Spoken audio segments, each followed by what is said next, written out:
Episode 637 sampai 638. Kisah Ariel, anak bos besar yang berpura-pura culun. Ariel muncul. Meskipun dia masih duduk di kursi roda, seluruh distrik di Indonesia menjadi gelisah menanggapinya.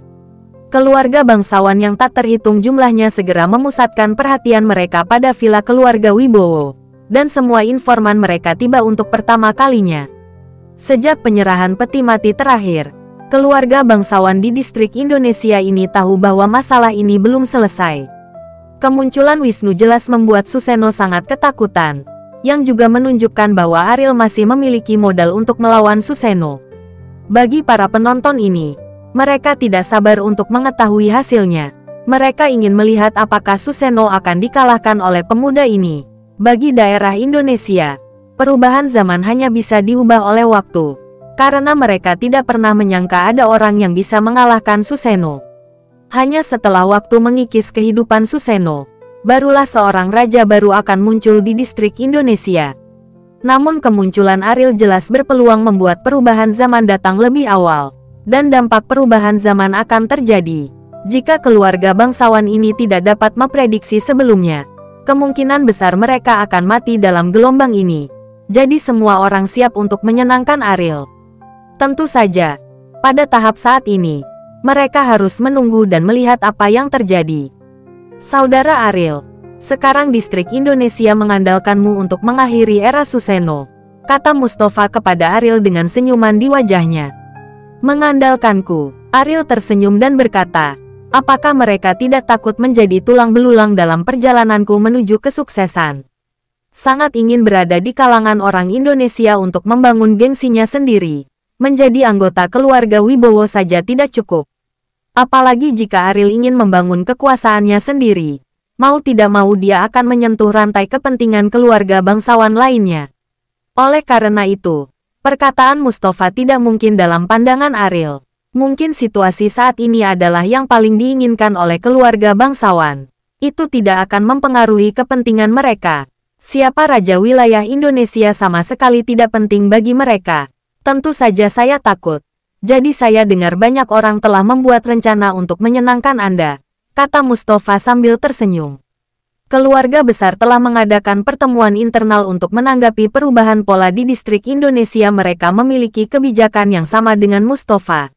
Tetapi mereka tidak memiliki tekad seperti Mustafa dan tidak memiliki keberanian untuk mengambil keputusan tegas sebelum hasilnya diputuskan.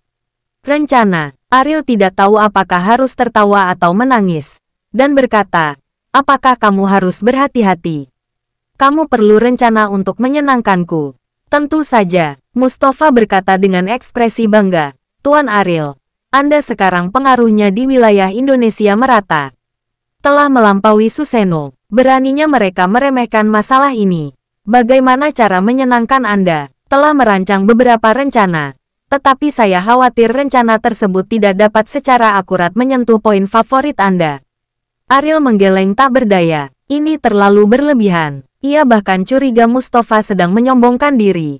Nyatanya, Ariel masih meremehkan dirinya sendiri. Dan juga meremehkan upaya keluarga bangsawan tersebut untuk melindungi industrinya sendiri. Ariel kebimbangan keluarga pasti akan menyebabkan berita yang menggemparkan.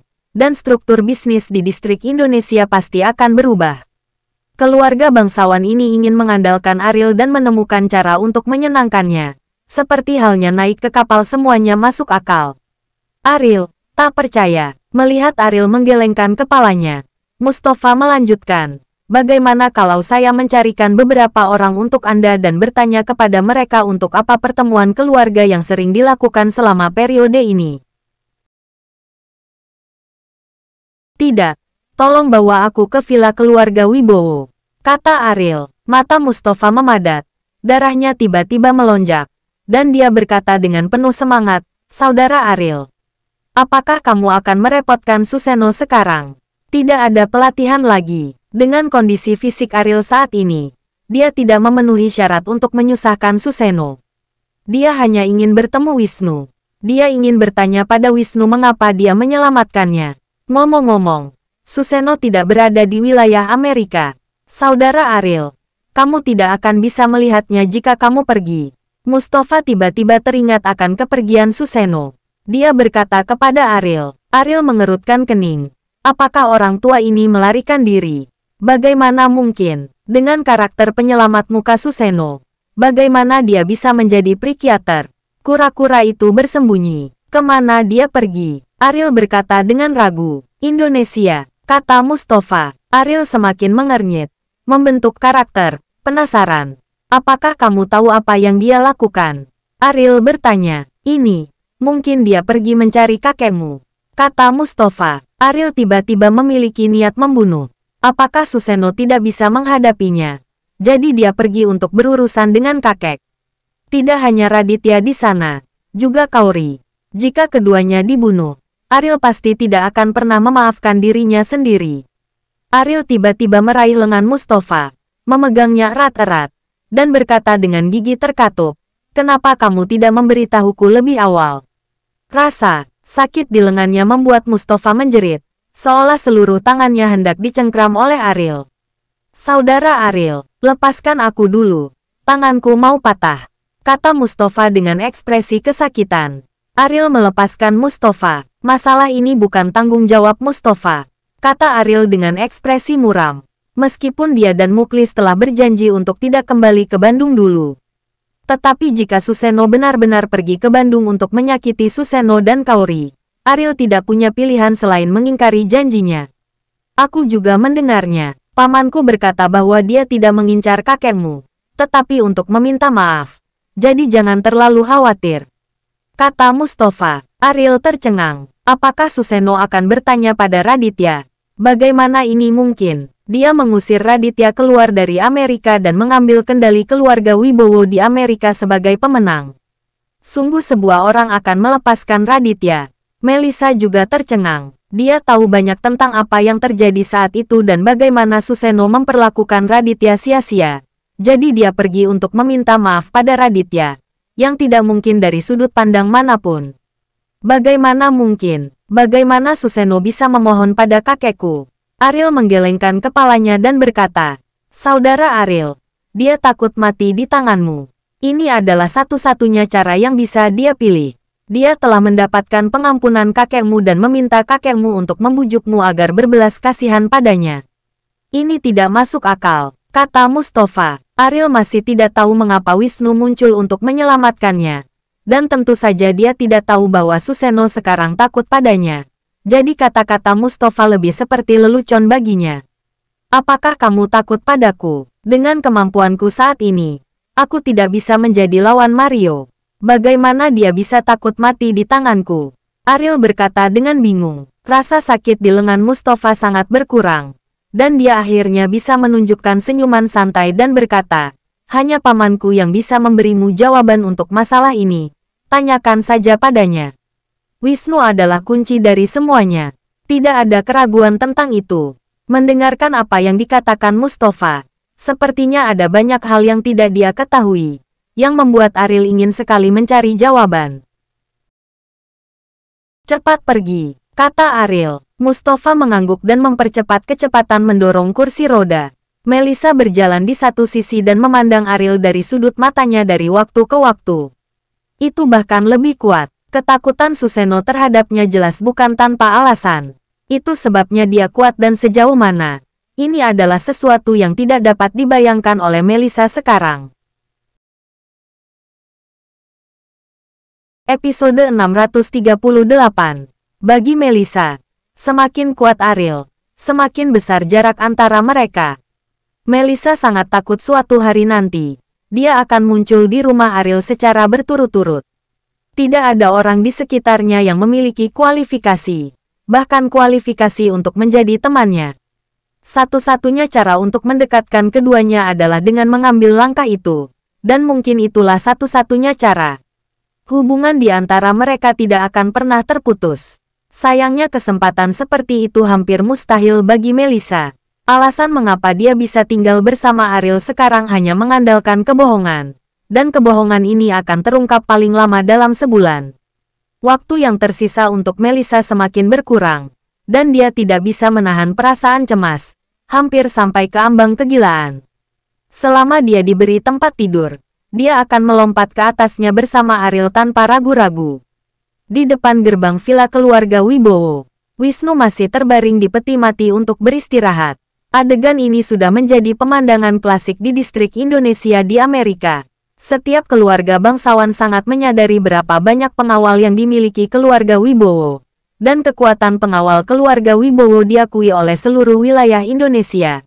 Tetapi Wisnu sendiri menunjukkan momentum yang tak terbendung. Bagaimana tidak mengesankan? Mengapa kamu tidak istirahat lebih banyak? Wisnu duduk dan berkata setelah melihat Ariel. Mengapa kamu menyelamatkanku? Ariel langsung ke pokok permasalahan karena dia tidak ingin membuang waktu lagi untuk berbicara omong kosong dan tidak sabar untuk menyelesaikan keraguan di hatinya. Aku diperintahkan untuk melakukannya. Seseorang sangat menghargaimu.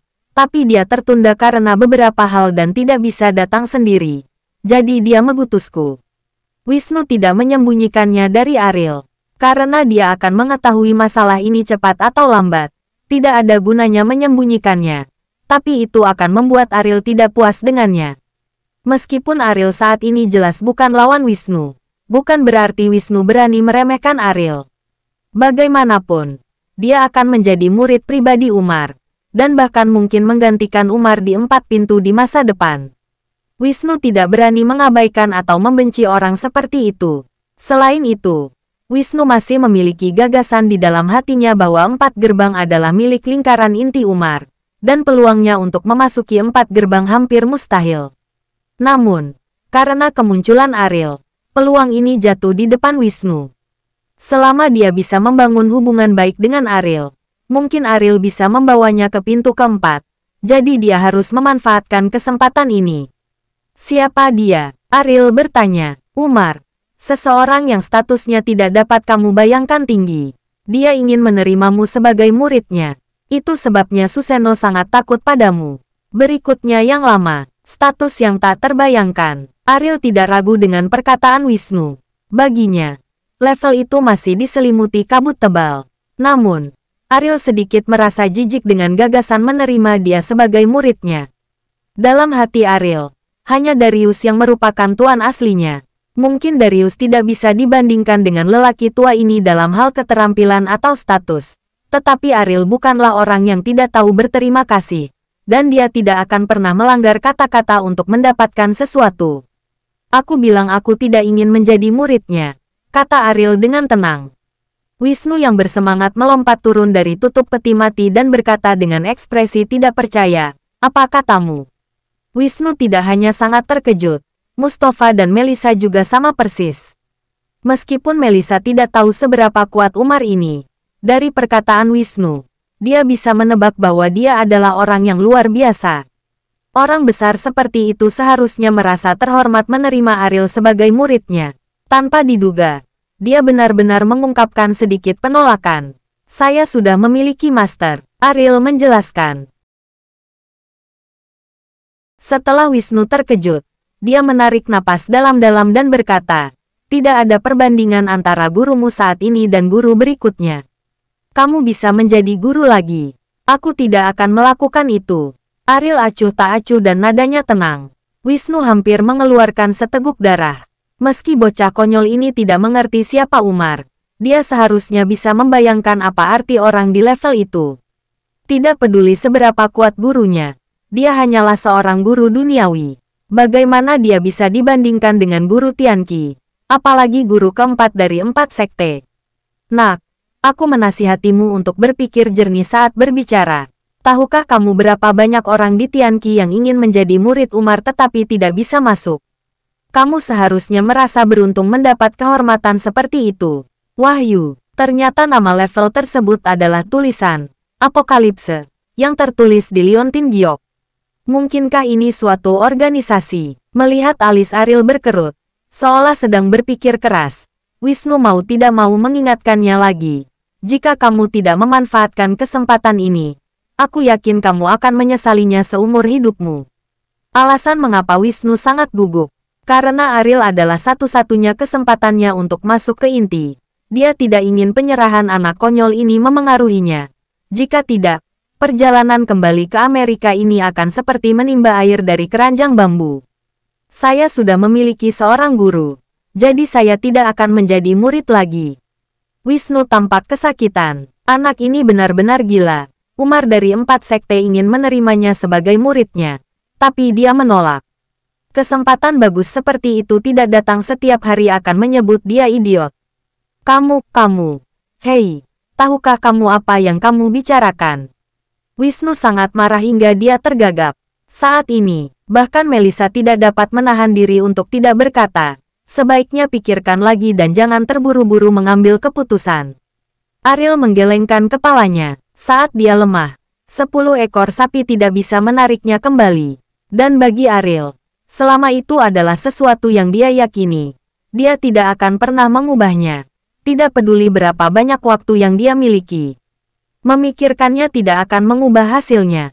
Tidak, saya sudah memutuskan, kata Ariel. Melissa tidak bisa menahan diri untuk tidak melotot.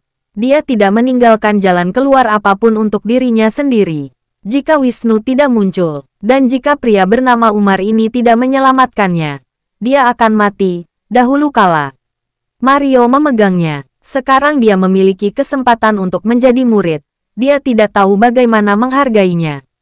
Tanpa Umar, apalagi yang bisa dia lakukan untuk bertarung dengan Susanoo? Jika itu adalah keluarga Wisnu, dia akan membencinya. Dia ditampar sampai mati. Jika kamu tidak tahu bagaimana menghargai kesempatan yang diberikan Tuhan, mengapa kamu masih hidup? Dapat memutuskan, saya akan datang ke Amerika secara langsung. Lalu Anda dapat memberitahu dia kata-kata ini secara langsung. Tetapi Anda akan melakukannya karena apa yang akan terjadi akibat kata-kata ini. Saya pikir Anda perlu memikirkan hal ini baik-baik. Kata Wisnu, Umar adalah tokoh terkenal di 4 sekte Tianqi. Dia ingin menerima murid. Jika Ariel benar-benar berani menolak, dalam pandangan Wisnu, Ariel hanya akan mati. Setelah kehilangan wajah Umar, kualifikasi apa yang harus dia jalani? Saya akan berterima kasih padanya karena telah menyelamatkan hidup saya, kata Ariel. Melihat wajah keras kepala Ariel, Wisnu benar-benar tidak berdaya dan bertanya dengan rasa ingin tahu. Siapa tuanmu? Seberapa kuat dia? Apakah pantas melepaskan kesempatan sebaik itu? Tuanku jelas bukan ahli dibandingkan dengan orang tua ini. Ariel tersenyum tipis. Darius belum pernah terpapar ke level Tianqi. Tentu saja, kekuatannya tidak bisa dibandingkan dengan Umar. Tapi yang dihargai Ariel bukanlah kekuatan, tapi bagaimana Darius memperlakukannya. Sejak Raditya menghilang, di seluruh keluarga Wibowo, hanya Darius yang akan peduli padanya. Hubungan ini tidak akan berubah karena kepentingan, dan tidak akan menjadi batu loncatan bagi Ariel untuk menjadikan guru seumur hidup. Karena hubungan antara aku dan dia tidak bisa diatasi dengan kekuatan, kata Ariel. Wisnu menunjuk ke informan dari keluarga bangsawan terdekat dan berkata, tahukah Anda mengapa orang-orang ini muncul di sini? Ariel memandang Wisnu dengan bingung. Tidak mengerti apa yang ingin dia ungkapkan. Wisnu tidak pamer, dan berkata langsung, itu karena mereka ingin melihat bagaimana kamu akan menjatuhkan Susanoo. Dan kamu bisa hidup untuk hari ini tidak bergantung pada perasaan, tapi pada kekuatan Umar.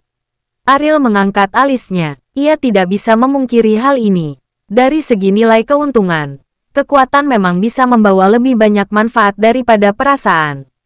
Namun Ariel adalah orang yang menghargai perasaan. Bersambung.